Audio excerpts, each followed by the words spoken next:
Well, you got a great new album, but take us back. Coming up, what really got you involved in music? Who were your inspirations or influences that really led you to this? Slash, for me. I saw Slash, and then with November Rain video when I was like 14, and I was like, I want to do that. I want to play the guitar, the electric guitar. So, ever since I saw the November Rain video, in probably year 2000, 2001, actually I think it was 2000, I wanted to be a guitar player from that day forward.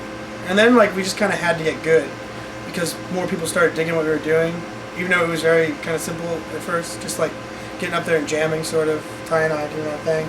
And then people were starting to catch on. We're like, well, wait, we got to get better than that. So we just like kept evolving, writing songs and becoming real serious about songwriting or about our CDs or the production on our CDs. And just eventually it became career, everything. 24/7. That's how we did this. You started playing a lot of covers? Yeah, my first band was a Grateful Dead.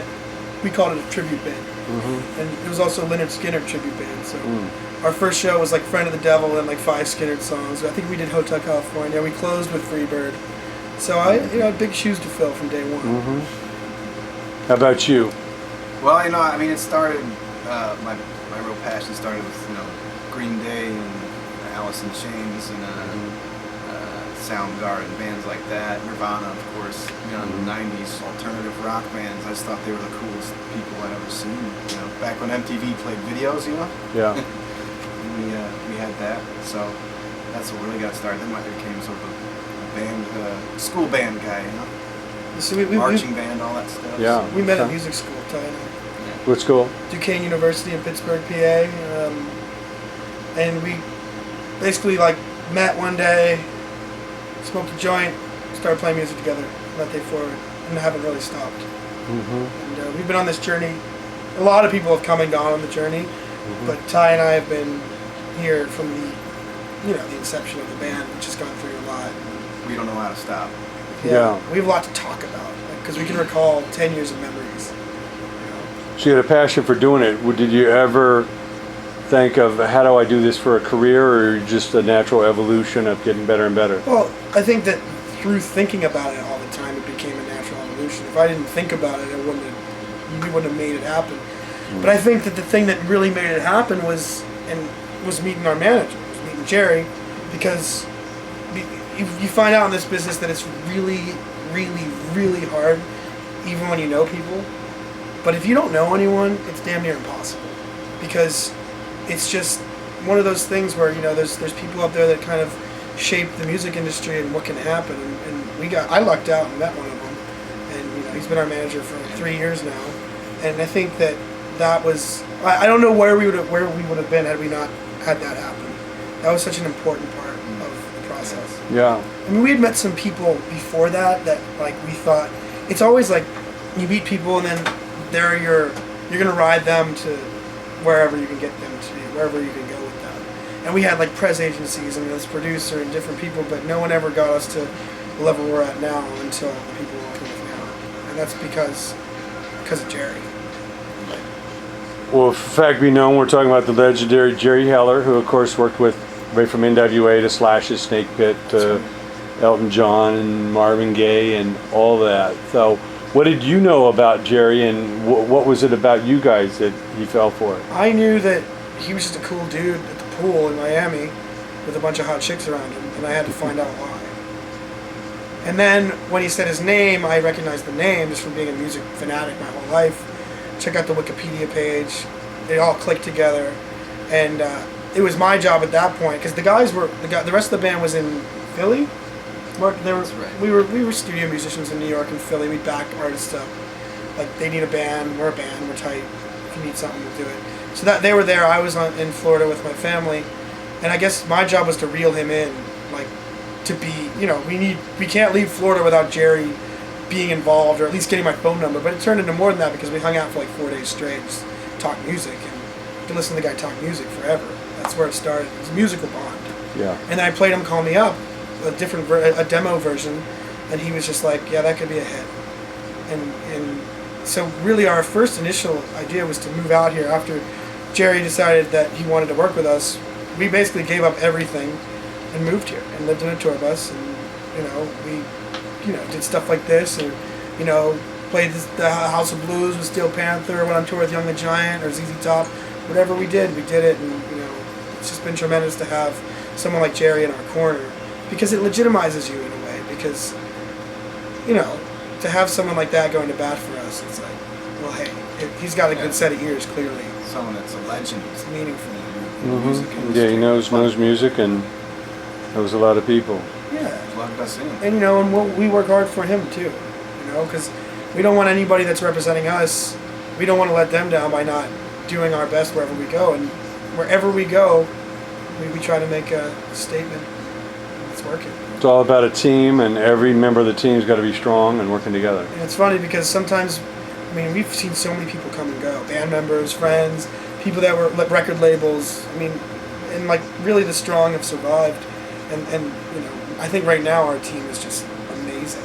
Couldn't be happier. It's the happiest I've ever been as a human being, because I see the progress we're making, and this has been our baby for a long time. And now it's like we're handing it off to people who we trust, who understand us and understand that we want some control too, but we trust you guys. Jerry, can we get a comment from you? What about the guys that turned you on? Well, from the first time I met them at the pool at the Eden Rock in Miami, and they called me up, I just thought that they were probably one of the best rock and roll bands I had heard in a long time. And it's hard for you to tell from the acoustic, although they do acoustic great, what the actual audience dynamic is when they have all four of them together. So I've been involved with them ever since, and they are one of the most dedicated bands that I've ever met, and they work as hard as guys like you and I do, and it makes it that much easier. And right now, they're on the verge of achieving the next threshold. And the next threshold is one that once you get there, you never fall back beneath it. So we're all working very hard right now. And it's summertime, and they're doing lots of the radio station festivals, and getting around with movers and shakers like yourself, so that we can enlarge our persona. I just love the band as a fan, just like I did with Creedence. I could watch them play every night, and that's the way I feel. You never get tired of good songs. That's the way I feel about 28 North.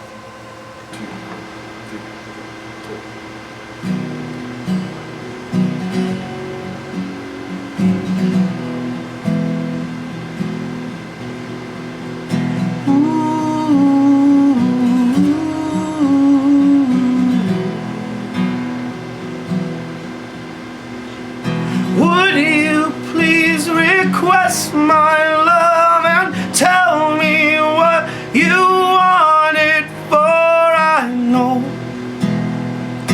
all things go in the end.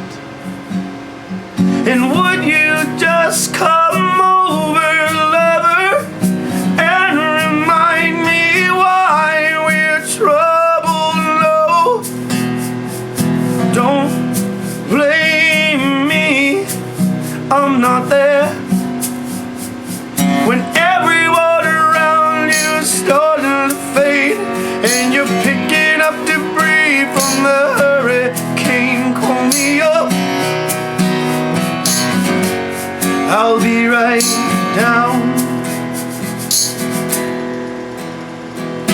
When you come back screaming loudly, don't wake up the sleeping babies. I won't tell you anymore. When you're standing at the corner of the end of the road, and it's obvious your heart is gone,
Tyler.